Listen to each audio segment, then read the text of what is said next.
All right, guys, here with Grant Golden, forward for Richmond basketball. Grant, what's going on, man? Not much. How you doing? I'm good, bro. Like the hat. Appreciate it. Still celebrating? Of course, always repping. For sure. Always repping. So you know, last Wednesday, George Mason, it's a tough loss, but big milestone for you, 1,000th career point. What's that like, man? Is it set in for you? Is it just another number? Like, how's that feeling? Yeah. I mean, you know, I usually don't care about stuff like that, but you know, to be mentioned in the same sentence as Johnny Newman and to do, you know, get an accomplishment like that this early on in my career is obviously pretty big, and I'm extremely grateful for it. And I just really owe all my teammates and my coaches, you know, for believing in me and having the trust in me to do what I do and just working with me. You know, I really do owe it all to them, and I appreciate them being there for me, and can't wait to just keep getting better with them. So if I tell Grant Golden his first season, redshirt season, that you're going to score 1,000 points before the end of your real sophomore year, what are you saying? I definitely would have told you were crazy. Can't even imagine doing something like that back then, but like I said, man, just my coaches believing in me, teammates believing in me. That's what it's all about. So you grew up here in Virginia, but moved out to Maryland. Your last 2 years of high school, we'll probably go out there. Yeah. So it was you know, it was a boarding school called St. James, and the coaching staff, they came from Montrose Christian, and they coached, you know, Grievous Vasquez, Kevin Durant, Terrence Ross, all these really good guys, and you know, they came to mine and my brother's house, and they wanted us to come, and we just felt like basketball-wise, it was better for us, and it was definitely a better school academically, so we just felt like that would be a good place for us to go to get where we wanted to be. Bryce is at Butler this year, right? How's he doing? First season? Yep. He had to sit out the first month or so because of his shoulder surgery that he got in May. But he's getting a couple minutes a game. He's enjoying it. He likes it out there so far. Maybe talking to coach, maybe a nice out-of-conference game a couple years from now? We're working on it. Yeah. We're working on it. So how did you become a Boston fan? So my dad was born in New Hampshire and lived in Massachusetts and all up in the Northeast. And that's where a lot of my family is now. A lot of them lived in Boston, and then most of them live in New Bedford now. So that's just sort of how that got passed down to me. So I heard you're not a huge Celtics fan, though. Is that true? Nah, yeah, my grandfather, he wasn't really, he thinks the NBA is soft now compared to when Larry Bird and them were playing. So once that whole era with Larry Bird and all them was done, he was done with it. Now. So yeah, you can see that with this team this year for sure, with the Celtics team. Yep. So, you know, if you had to model your game off of one NBA player, current or past, you know, who do you think it'd be? That's a tough one, man. Yeah. That's a tough one. I'd like to try and pull a lot of different stuff from a lot of people and, you know, try and watch a bunch of different guys, but I would say, I'd probably say Marc Gasol. I like the stuff that he does, like in mid-range and post, and I think a lot of it's similar to what I do. He's not a very athletic guy, so he has to find different ways to get the ball up and sort of score over top of guys that are a lot more athletic than him, which is something that I, you know, try and work on every day, and something that I try and use in my game. So I like to watch him a lot and try and learn from him. So. All right, before we get into more about this season, I just got to ask you one question. You team Stephen A or team Skip? Ooh, tough one. I really don't. I like Stephen A because I agree with more of the stuff that he says. Even the football stuff? That's it's so questionable. The thing about Skip Bayless is, like, I'm a huge LeBron guy. He hates LeBron, but he's a huge Tom Brady guy. So big Tom Brady I love all the Tom Brady propaganda from him. But probably Stephen A just because I agree with more of the things that he says. Like to hear it. So you kind of looking more into this season. You know, you guys lost DeMonte Buckingham. You lost Juan Ford transfer. You know, Nick goes down with an ACL this year.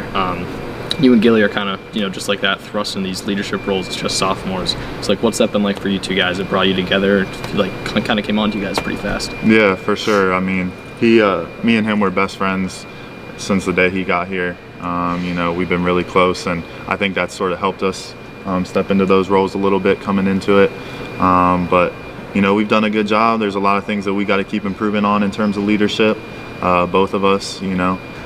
He is quiet at times, and I lose my control of my emotions at times. So we all have things to work on, but I think we've taken some serious strides in both of those categories. And you know, like I said, it's just, you know, up to us, and we just got to keep getting better at it. And we got a lot of everybody coming back next year, so we got to be ready to go.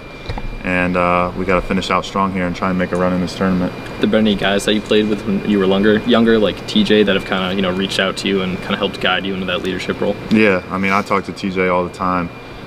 He knows I like to beat myself up about stuff and everything like that, but you know, just hearing from him and hearing his perspective on things, and have him talk to me and give me, you know, different sense of perspective from someone outside of our team is really cool, because he's been there before. He knows what it takes to be successful, and just, yeah, I would say it's a huge help.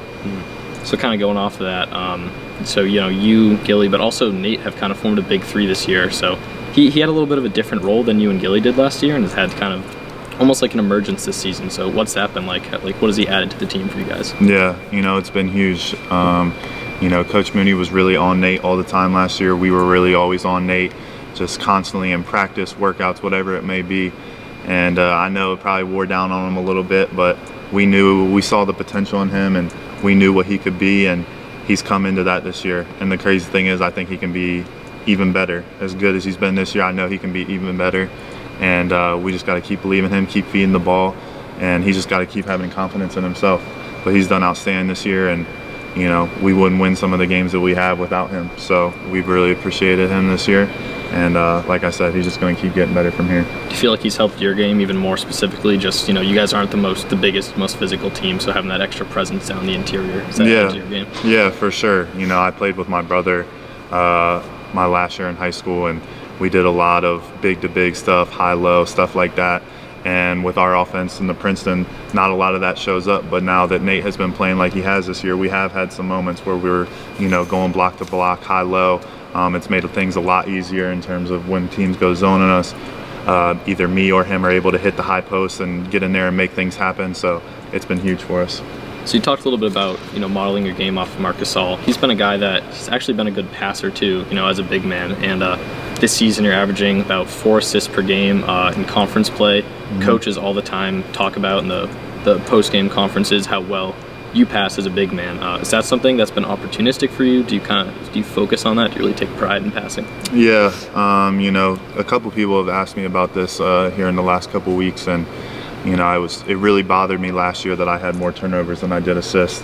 I felt like I was just trying to, you know, hit the home run pass every time, whether it was across the court or just, you know, maybe too flashy at sometimes.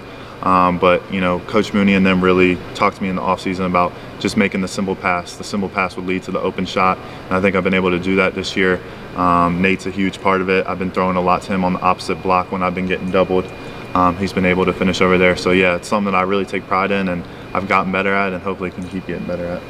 So we're coming up on the end of the season. You got A10 tournament coming up soon, but UMass Wednesday and Davidson Saturday, I believe. You guys are the 11th seed right now. So right now you're playing on day 1 of the tournament. How do you feel with where you guys are at?